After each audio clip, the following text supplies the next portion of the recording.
My daughter was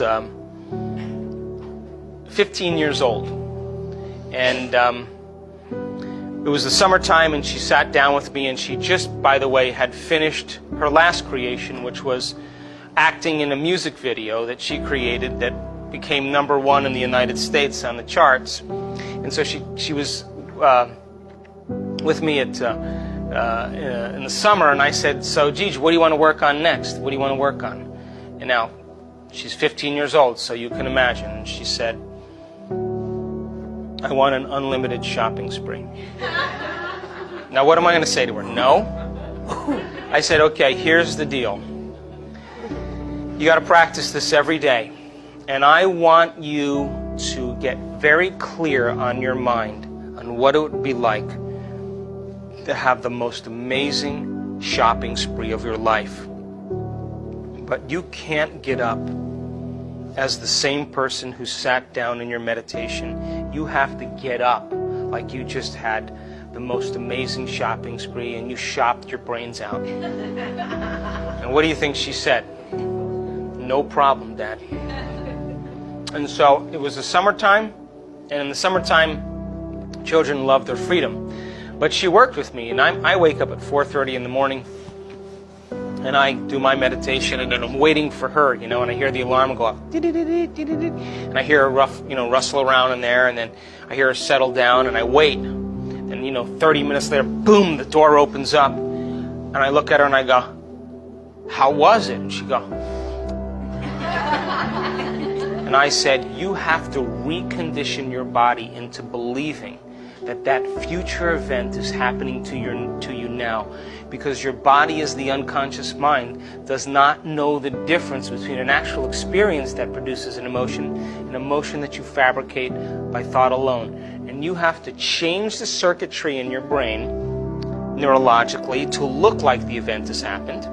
Then you have to emotionally condition your body into believing that future event is already done. And when your thoughts and feelings are aligned, when your mind and body are working together, you're headed for a new destiny." Now, there were some mornings she didn't want to do it, but I kind of knocked on her door and I said, "Hey, come on, I did mine, you going to do yours?" And I got down on her level and I let her know that I had completed mine, and I asked her to complete hers. Now, I was in Washington, D.C., I'll never forget this. I was driving in the cab getting ready to do this lecture, and the phone rings, and it's my daughter on the phone. Now, I can't tell if she's laughing or she's crying, but she's altered in some way.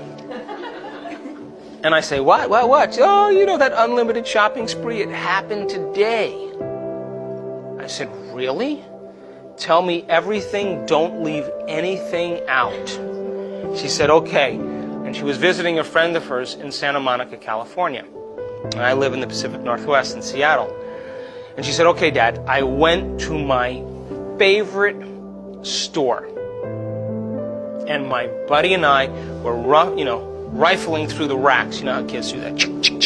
And she said, all of a sudden, this guy walks up to us, my friend and I, and says to my friend, 'Hey, is your father Sam Borelli?' And the young girl says, 'Yeah, that's my dad.' He said, 'Okay, you two come with me.' So he takes these two kids, walks them behind the counter, and then behind the door, and he says, 'Listen, your dad did me a major favor 6 months ago, and I've been trying to figure out a way to pay him back.' And so he reaches into his pocket, and he pulls out the company credit card, and he said, 'Ladies, have a nice afternoon.' So the cab pulls over on the side of the road, and I say to my daughter, 'How much did you spend?' She said, 'I spent $7,500 today, Dad.' I said, 'Do you feel guilty about that?' She said, 'Nope.' And I said, 'Never feel guilty for anything you do, good or bad.'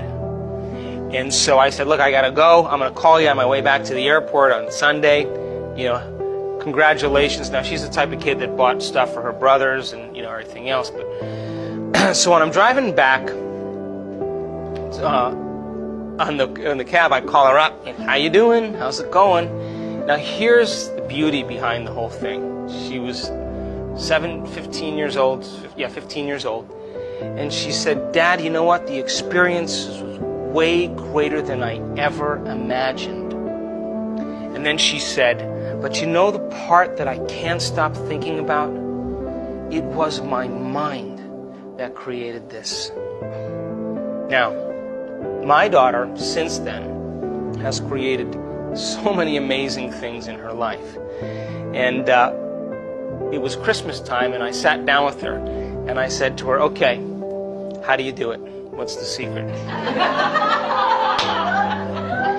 And she said, I'm going to tell you what I do. I move into a state of being where I convince my brain and body it's already done. And then I get up and live as if my prayers are already answered. She said, the moment I start to analyze and try to figure out where it's going to come from, I just return back to the old self. The new self would never think that way. And I said, say that again? So my children begin to understand that they are empowered by their mind and their interaction with the field of intelligence that everybody has access to.